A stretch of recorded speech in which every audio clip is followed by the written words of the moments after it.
16th inch by quarter inch magnets on the top. And Right. it's solid. But they came off, I think, at the last run you were at, and you're gonna try something else. They did. I used the epoxy, the G-Flex on it again. And then once I put one magnet at a time, because you can't put two magnets, it starts slipping and it's a blind spot. So I glue one magnet at a time and use the first magnet to locate the second magnet. And I used the G-Flex. And once all of them were glued in place, I took a pin and put the G-Flex as a little fillet going around the edge of the magnets. Oh, okay. Okay. I hadn't got that far yet. I'm still got to go back and finish trimming after I get the safety valve replaced. So, I think I posted something on my skipjack thread. okay. Okay. I'll check it. One quick note talking about magnets and decks. For those of you who like the idea of magnets, you know, as an easy solution to snap your decks down on top, and I've used them on like Type 7s before and like a lot of other boats. Just make sure if you're going to do that, that you do not have flotation foam as part of your upper hull, because the flotation foam is going to obviously provide an upward force on the hull, which is going to compound or exacerbate the tendency for the hull to separate. So if you're going to do that, typically I would feel more comfortable something like an OTW boat where that cylinder is providing the bulk of your flotation and you're just adding ballast underneath. So just if you're going to magnetically adhere your upper hull or details of your upper hull to your boat, don't put any flotation in that or make it part of that part, because it can and will separate from the boat, and then it makes things problematic because your lower hull becomes negatively ballasted, your upper hull becomes positively ballasted, and the two will never again meet. So here's what you can see the three magnets, one here, two up here, and then here's the top. And around each magnet, there's a little bead of epoxy in addition to what's underneath it. And each magnet was given a rough surface on the bottom. And it's a pretty solid connection. Perfect. That looks good. So, yep. Nice. Yeah, all those parts, the magnets, and even if you're gluing brass, just make sure you're roughing up the surface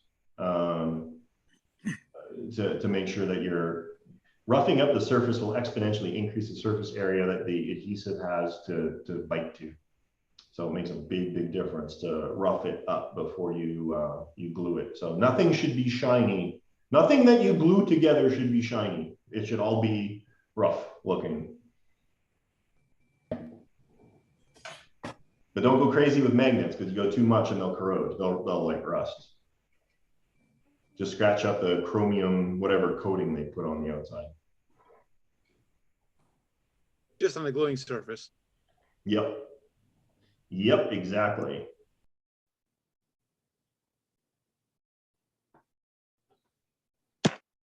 Well, Bob, I did make it. I got home just a few minutes ago from work. Good. It's awesome to see you. I did want also to make a note. So we had switched a little while ago from alternating Thursdays and Saturdays. We've done this now for, I think, 3 months. And typically the attendance on Thursdays is really low. So I'm thinking maybe, and honestly, it's the same people that show up on Saturdays. So I don't see any new people, only showing up on Thursdays. So I'm thinking, for the sake of simplicity and scheduling, we'll just go back to every other Saturday. So just as a note, yeah, That works great, Bob. It's hard to satisfy everyone. I had people from like Australia, like, we could never make it because it's the middle of the night. Well, I'm like, every other Saturday is. Yeah. The good news is, I'm glad we're recording, because everybody is watching the recording. So I'm glad everybody's also minding their P's and Q's and there's no excessive cursing. Thank you. You know, I got a real quick share. Yeah, This Oberon. that looks like an Oberon. We got the bow plane retracts. Nice. I have a quick question, Steve. We got periscopes. Watch this communications mast. Coming down a different. See that? Yeah. Do it again. I really have a quick question for you, Steve. Yeah, what's up, Ed? How many boats have you built this year? Not many. No, it seems like haven't every finished week any. you have something new. I'm working on a bunch, but I haven't finished it that many. But I don't. You're out of control. This is great. This is good stuff. You're pumping them out. I got these printed rings. There's brass threaded inserts and everything that holds them in. So the cylinder is solid. These Sweet. also act to help secure the hatch through 2 screws. So everything is removable. You can take the sail off of it, service any part of it you need. All the bow plane stuff you can service, take it apart. So I just started trimming it today, and it has a terrible list to the port to the starboard for whatever reason, but it's not that top heavy. This is not that heavy, any of that. So I'm working that out, but it'll probably take me a couple days to get it finished up, but this one's just about ready to go. That's awesome. So that's an OTW Oberon hull with an OTW cylinder. And I think like all the periscope systems, Steve scratch built. I guess you must have scratch built the bow retract system too, right? Yeah, that's been scratch built. Involves 2 servos. Anyway, but So how many channels are you running? I think 7. The One, lead acid battery. yeah.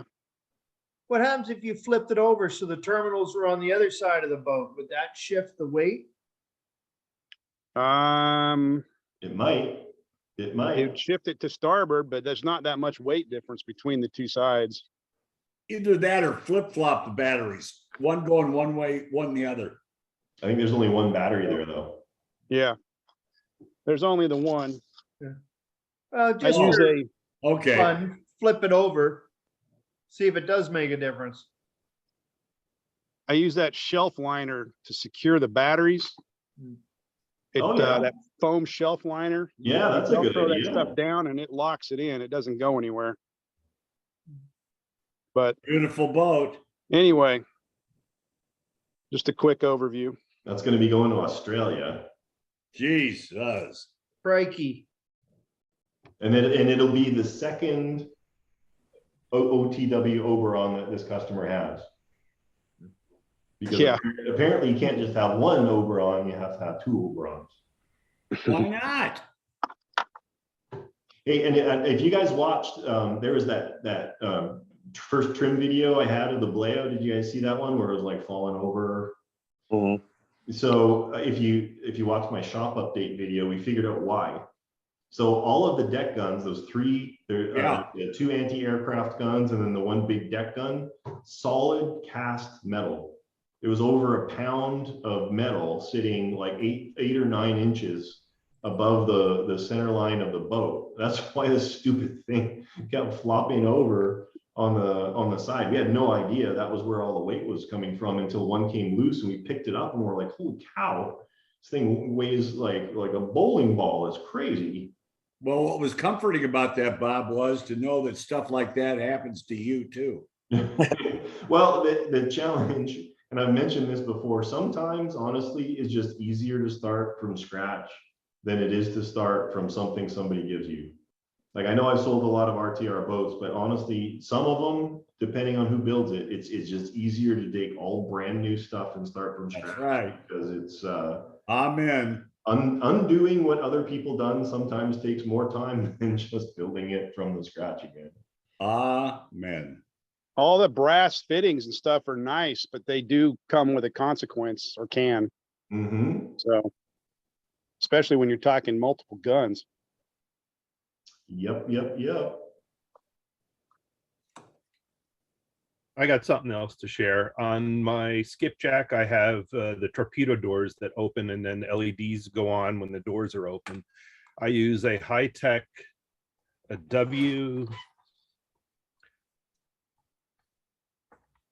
high-tech 5086 WP. It's a waterproof servo. Mm-hmm. And for some reason, when this was plugged in, I had replaced the servo end with the waterproof connector. It was somehow shorting out my entire system. I removed this and I was able to run the boat. But when I got home and got the put it on the bench and fired that up to move it, lots of smoke, and you could see it split the bottom, and the shaft is kind of stiff, very stiff. So I don't know what happened to it. And it's only $65 to get a new one. Yeah, I feel your pain. I've got like 8 of them in the Baleo. Mm-hmm. Did you do some more sea trials on the Baleo yet, Bob?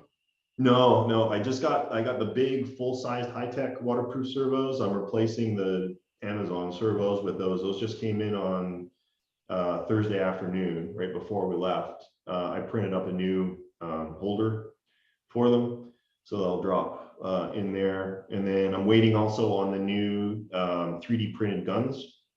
So they'll be exponentially lighter than the metal ones. And then we're also testing at a little leak in one of the ballast tanks.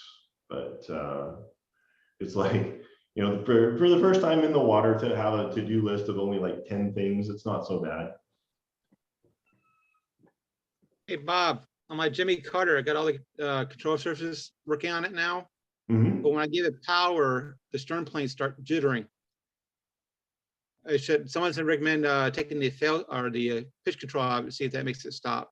Yeah, I would recommend starting with that. Now, typically shuttering in the stern planes, you know, that are routed through a pitch controller, it happens to every boat, but usually only when you're running the throttle, because what it's doing is it picks up vibration and it interprets it as changes in pitch, rapid changes in pitch, because it's got a very, very sensitive accelerometer inside the electronics. When you're in the water, typically those vibrations get dampened out, and so you don't see it happen as much. Okay.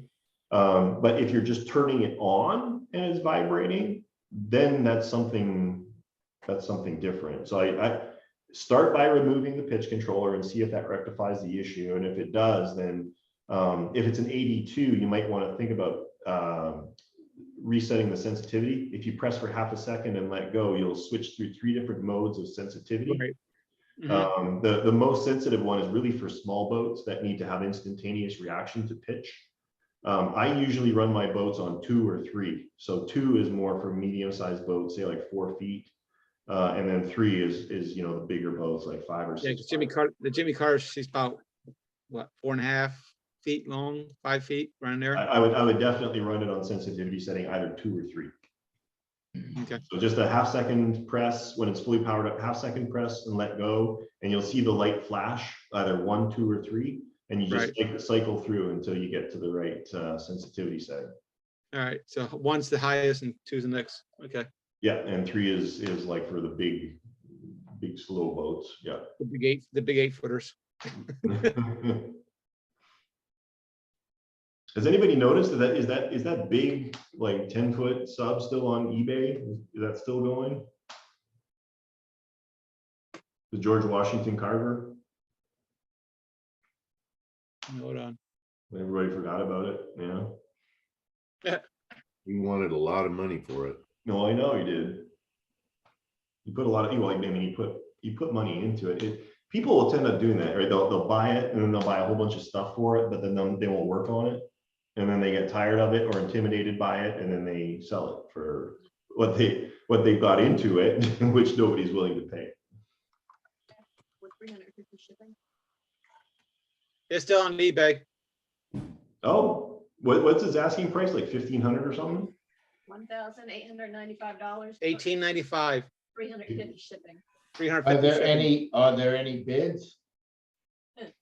No bids. Nope. No bids. It's like a buy it now, probably. Yeah, I mean, it'd be a cool boat, but man, it's going to take the right person to. Yeah, I contemplated it. I honestly did. Cause I would, For $2,000 though, Ed, like you could scratch. no, it, you know. right. I would rather have had it back when you were selling it. And I like going back and forth with, of all people, Frank Salerno. But it's just working that forward end, the way the hull comes up to the missile deck. Yep. I just didn't want to go through, that time. He had 2 forms there, but it requires a lot, Fairing and sanding. I would have been like this guy. I would have gotten it, put money into it, and then be on eBay. Mm-hmm. No. Oh, I got 2 more RTR boats coming for anybody interested. There's an OTW Type 23, which is bigger than the Bronco Type 23. It's going to come with an OTW 3.5-inch dive module, and then I've got a 48 scale DK models 148 scale Type 7 with a D&E 3.5 or 3-inch gas cylinder. So How much for the Type 7, Bobby? I haven't even seen it yet. I'm not putting a price on it. It could be the most beautiful thing in the world, in which case it'll be more expensive than if it were not. But you'll be posting it, right? Yeah. You guys are in the dive tribe. You get first crack at this kind of stuff. So Okay. when I get them, it should be like a week or 2. They'll get shipped up here. Good. I actually built the Type 23 in 2016. And sold it to this gentleman, and then he threw the cylinder away and bought the OTW cylinder, but never installed it. So if you want to see the 23, you just look back on my videos. You'll be able to find it from November 10th, 2016. I will. Like that Akula too. The Akula was awesome. Yeah. That's spoken for yet?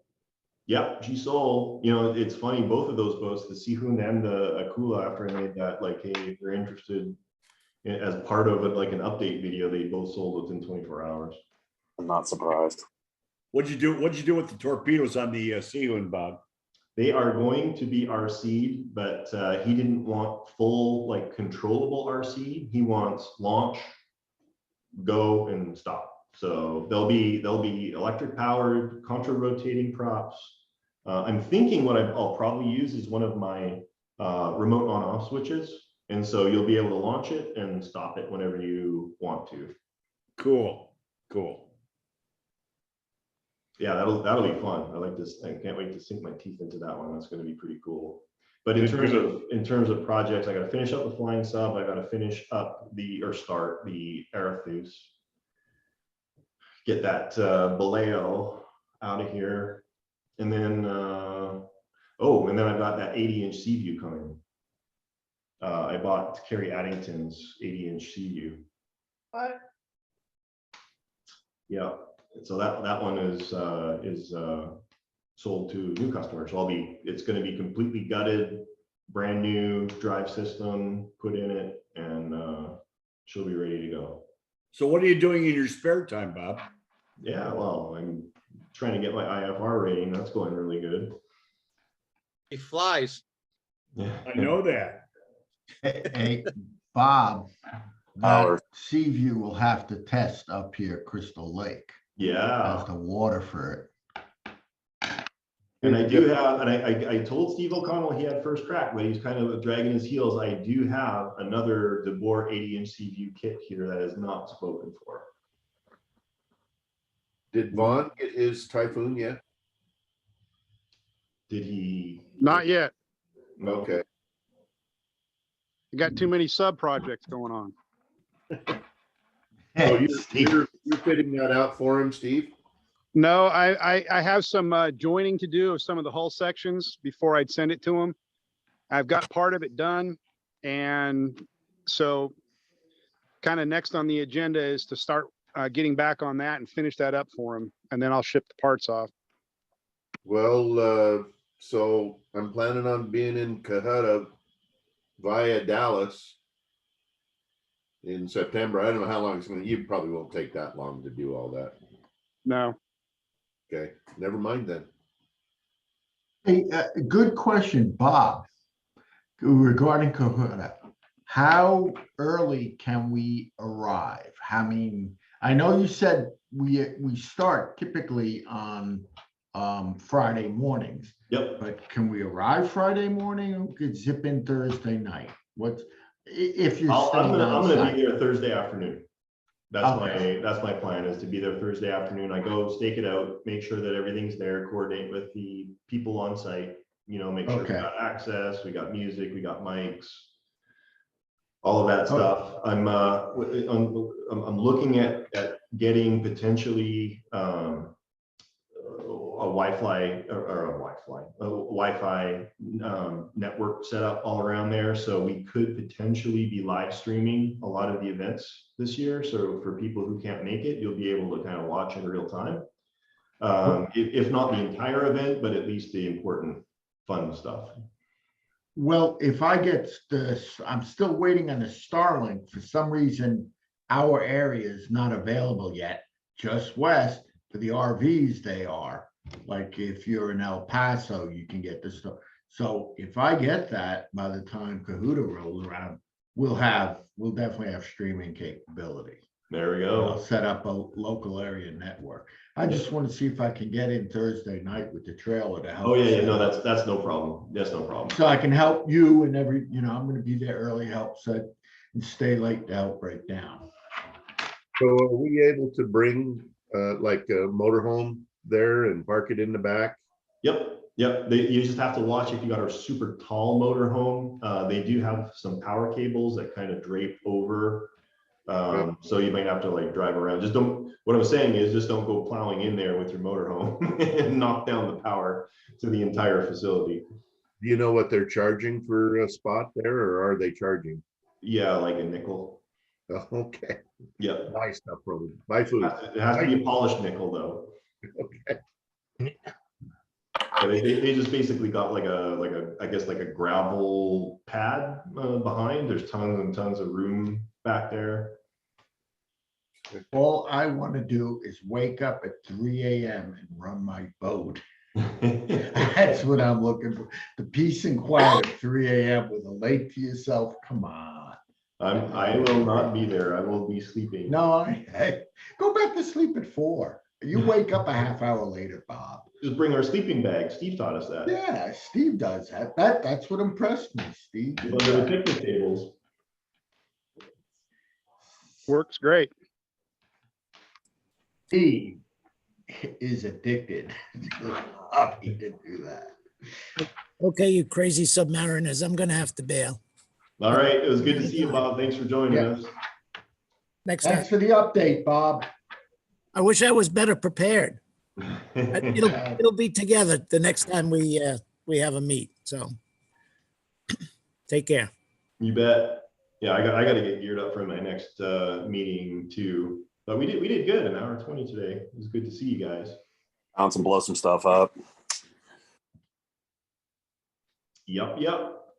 Oh, but before I go, Bob, I'll show you the Type 7. I've got the decks off right now because I'm redoing some of the trimming, but I'll give you, you were asking about it, but yep, there she is. Nice. All right, let's get close. Let's take a look at the weathering.